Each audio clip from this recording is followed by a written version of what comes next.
Hello, beautiful people. Welcome back to our channel. Ever since Mazi Nnamdi Kanu has been in detention in DSS, a whole lot of staunch IPOB members have, made an excellent job of keeping a united front.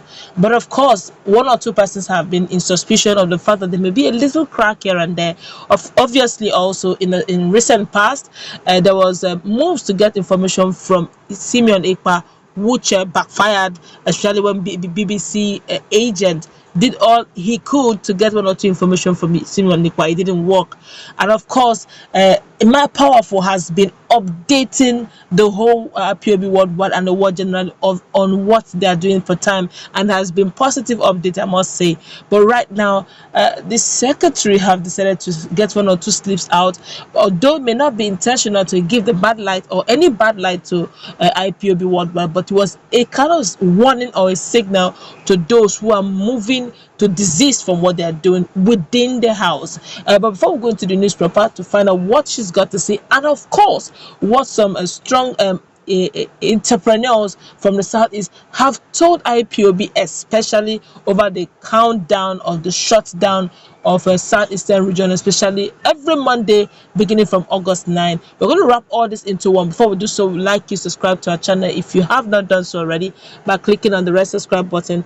Beside it, you see a bell notification icon. Please go ahead, click on it to get notified as soon as we update our channel on YouTube. Let us start with what the secretary said. Caroline Uchenna Okorafor, the principal secretary to Nnamdi Kanu, the leader of the indigenous people of Biafra IPOB, has hinted at a possible crisis within the pro-Biafran group.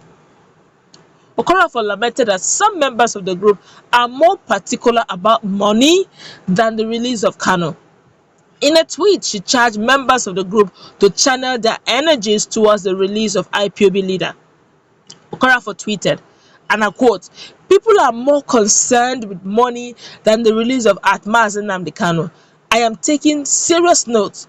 Please put your energy on Mazi Nnamdi Kanu's release and nothing else." Kanu is currently detained by the Department of State Services DSS following an order of the Abuja Federal High Court. The pro-Biafran agitator was arrested and repatriated from an undisclosed African country. The DSS failed to produce him in court during the last hearing, which made Justice Binta Iyako adjourn the matter until October. And of course, still in the second news very quickly, an entrepreneur from the Igbo extract have decided to voice out on the shutdown of IPOB, as shutting down by IPOB of Southeastern region. Well, the Director General of the Voice of Nigeria, VON, that's Mr. Osita Okechukwu, has counseled the indigenous people of Biafra IPOB against threatening a lockdown in Southeast Zone every Monday, which is a working day. Okechukwu gave the advice in a statement as at Sunday in Enugu. IPOB, in a statement on Friday through its publicity secretary, Emma Powerful, has stated that the Monday lockdown was to be tagged Ghost Monday. The statement said that Ghost Monday, which would affect all economic activities, including schools and marketplaces, will continue every Monday until its leader, Mazi Nnamdi Kanu, is released. Okechukwu, however, urged the Southeast Zone to consider the immense infrastructural development being undertaken by the Muhammadu Buhari administration in the zone. He said, "Let me, for the umpteenth time, appeal to my brothers in IPOB to sheathe their sword, for to lock down the Southeast is simply waging atrocious war against Indibo." That's atrocity against Indibo. Accordingly, it would be a very big error for IPOB to lock down the Southeast and think they are tough or strategic and will achieve any meaningful result. The answer is capital no. IPOB should not cut off Ndibo's nose to spite Buhari's face, for Buhari is compensating with infrastructure. Appointments are transit and infrastructure is permanent. The standard gauge railways, which will soon cover the entire Southeast, will demonstrate the efficacy of infrastructure. IPOB, hold on please, he said. He also expressed support for Ohanaeze Ndigbo's position that the rule of law should prevail in the trial of Kanu, the leader of the indigenous people of Biafra, IPOB. Hence, IPOB should be aware that to lock down Southeast is nothing but to punish Ndigbo, to degrade against Ndigbo, Southeast economy, to starve Ndigbo, and akin to the obnoxious civil war doctrine of hunger as the best weapon. My brothers of IPOB clan, put on your thinking cap and be pragmatic.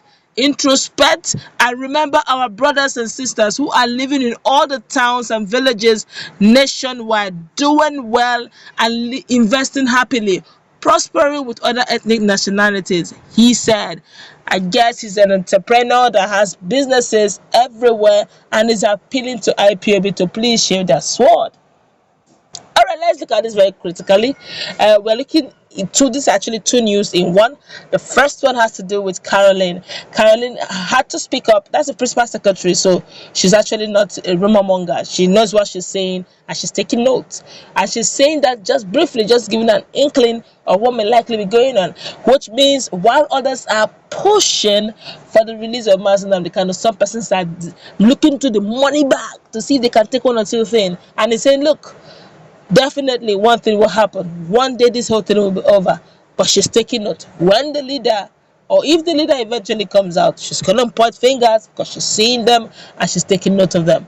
While Simonipa was a bit diplomatic in his ways, he refused to say anything, refused to divulge anything.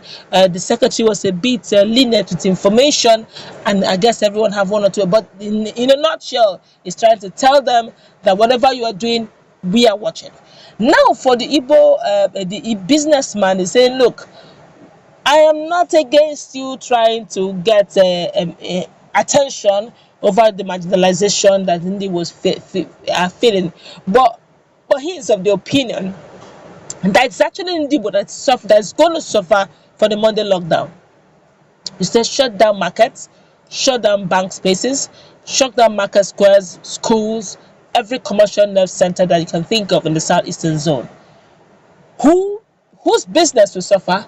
That of the Ndigbo man. And he's saying, look, why don't we enjoy the benefit or the infrastructures that this regime is trying to put in the southeastern zone, the railway that's going to take place and all that. Let us, he's of the opinion that appointment is transit. 4 years time they will go, but whatever infrastructure they put in Southeast is permanent. It will make generations upon generations.